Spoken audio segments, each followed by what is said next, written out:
You might think of anxiety as something that just lives in your mind. But have you ever noticed how it shows up in the way you move, in your sensation? Perhaps you notice you begin to constrict your breath.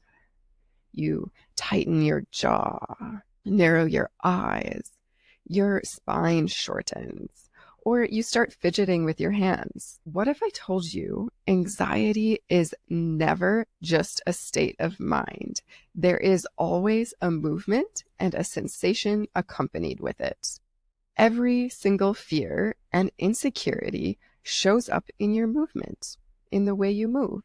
And these movements form patterns of action. And like any pattern, it can be sensed, explored, learned, and unlearned. In this episode, we'll get curious about the neuromuscular signs of anxiety and how to repattern it from the inside out. Welcome back to This Sensational Life, a podcast where we explore how to live more powerful lives through the art and science of sensation. I'm your host, Tamara Drossart, a dance artist, embodiment educator, and a passionate explorer of how we can all learn, grow, and improve through movement and sensation. Today, we're diving into something big and something that really affects all of us, anxiety, how it manifests and all of its hidden patterns. This episode is inspired by the works of Dr. Moshe Feldenkrais in his books, The Elusive Obvious and The Potent Self. He describes anxiety not just as an emotional state, but as a neuromuscular pattern, one we can sense, understand, and repattern. First of all, let's understand that anxiety is always a physical experience. It's never just in your head. It's a full body experience that manifests through your nervous system and through your musculature. Feldenkrais once wrote, "Fear brings stoppage to the breath, abdominal contraction, along with contractions in many of the pelvic muscles, and a tendency to pull the head forward and down." It's not just a feeling, it's a pattern of action. And even though there are some broadly recognizable patterns, it's not the same for everyone. It can show up in infinitely different ways, in one person, in many different people, and even from one day to the next, it can show up differently. Feldenkrais says, the sensation of insecurity can be produced in relation to so many different parts of the body in such a variety of ways that it's not always easy to recognize. However, if you know how to listen, your sensations are always telling you something. And that's why this process of tuning into ourselves through our sensation is so incredibly powerful and important. The second point I'd like to dive into is how your nervous system organizes for survival. Your nervous system is organized to help you survive. It constantly scans the environment for danger and asks this question, is it safe? And when it detects a threat, it prepares you to move in response to your environment, to fight, flight, or freeze. This isn't just a metaphor. It's when you're anxious, your flexor muscles contract. So the muscles that shorten you and pull you inward. And the extensor muscles are the opposite, the ones that help you stand tall and reach and extend. These ones are inhibited. So this kind of protection reflex occurs. So anxiety naturally makes you shorter, tighter, and more closed in. It's not just a feeling, it's a shape. And most of this shows up in one central place. Moshe says, all fears and efforts to overcome them are expressed in the spine. So when anxiety expresses itself, your spine tells the story. It flexes forward, it tucks under, your breath shortens, and so does your vision. Even if the threat is gone or the perceived threat is gone, oftentimes that shape of your spine remains, the flexed forward shape of self-protection. The third point is a feedback loop is always happening. This is where it gets really interesting because this pattern, once it exists, can reinforce itself. Your anxious thoughts affect your movement, your musculature, the sensations go through your brain and affect how you feel or your thoughts. You can sense, oh, my jaw is tight. I must be anxious. This can be an unconscious process, this continuous feedback loop. And again, even if the original fear is gone, these patterns can kind of keep you stuck. However, here's the good news is you can repattern this loop to be more positive because Feldenkrais reminds us both our problems and their solutions reside in the domain of learning. Our muscular emotional patterns are simply products of learning to act in the world.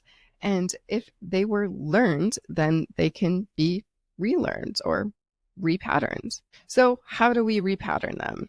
This is where the Feldenkrais awareness through movement method becomes so powerful.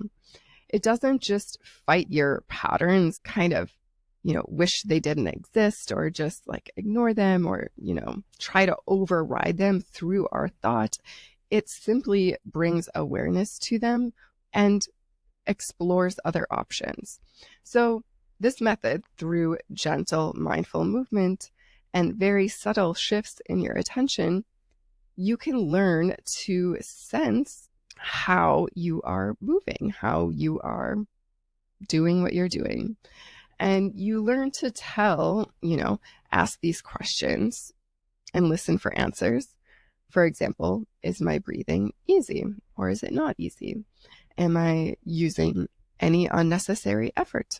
Do I have a pattern of collapsing inward or, what does it feel like to expand outward? And what are all the places where that shows up for me? And these microscopic adjustments send a powerful message to your brain. It says, you are safe now, you have options, and you can respond, not just react. And that's how we begin to repattern your response to anxiety that shows up in your movement. Every single Feldenkrais lesson balances the tone of both your flexors and extensors. So if we build a bias towards one side over time, it balances out that bias and it makes you aware of it so you can interrupt that pattern in the future. It's kind of like having a bottom-up approach solution to this problem of anxiety than trying to always fight it from one way, top-down approach through your thoughts, trying to change your mind, which is just harder and less effective. That's why after every Feldenkrais lesson, you feel longer, lighter, and more present. You're reorganizing your nervous system to act or move in a different way. And this shifts how you perceive safety, how your nervous system perceives safety. You learn to sense these small differences in yourself. And you don't just feel better, you feel more yourself because you become more consciously aware of your own patterns.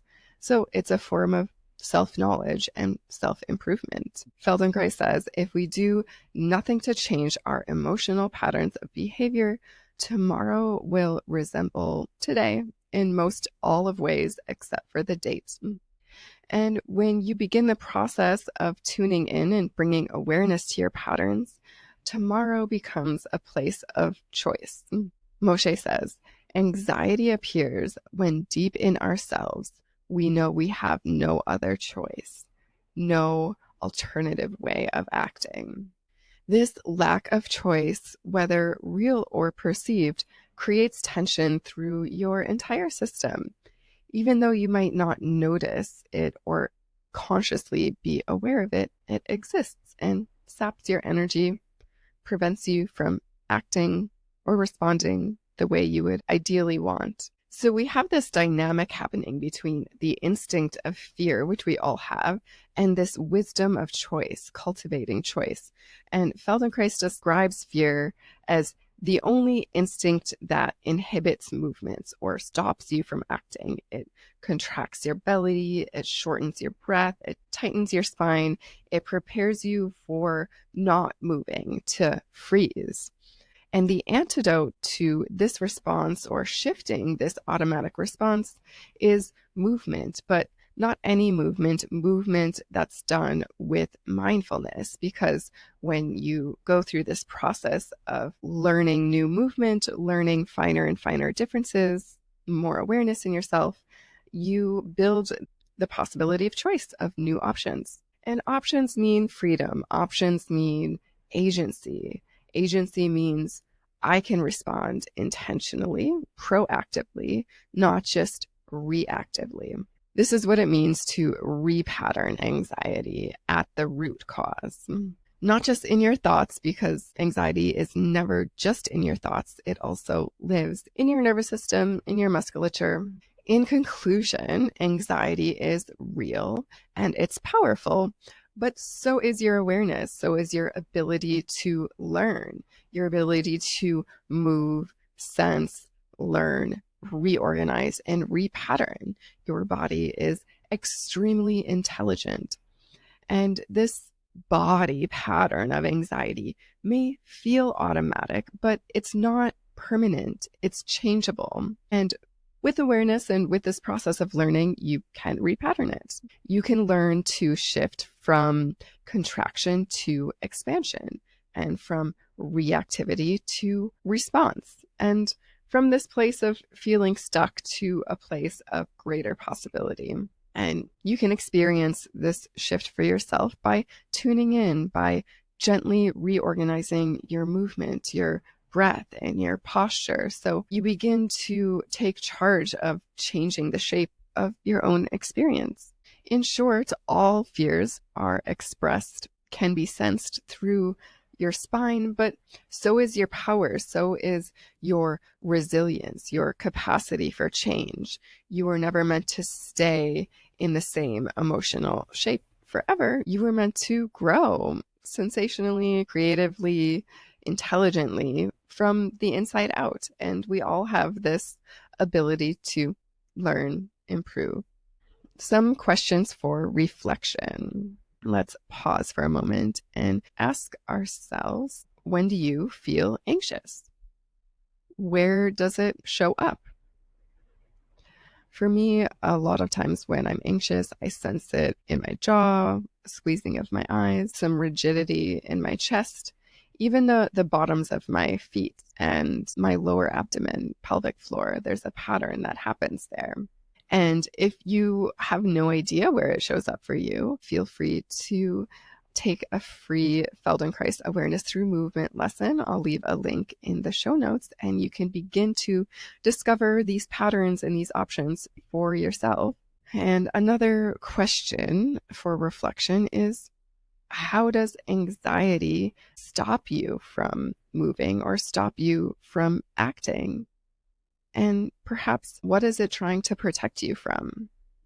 If fear or anxiety was like a good friend that was trying to protect you, can you send that friend of yours gratitude? Thank you. You're so cute, anxiety, for helping to protect me. And, yeah, let's examine this. What are you trying to protect me from? And just notice those places where you habitually tighten or shorten or collapse different parts of yourselves, and ask yourself, where can I let go to allow myself to be longer, lighter, and more free? And just as a reminder, this is a process. That these aren't definitive questions that you answer with your mind. They're explorations or invitations to feel and get to know yourself, to begin this process, this never-ending process of repatterning ourselves. And if this episode sparked something in you, please like it, subscribe, write a review, and share this knowledge with a friend. Until next time, stay curious. And that's all for This Sensational Life.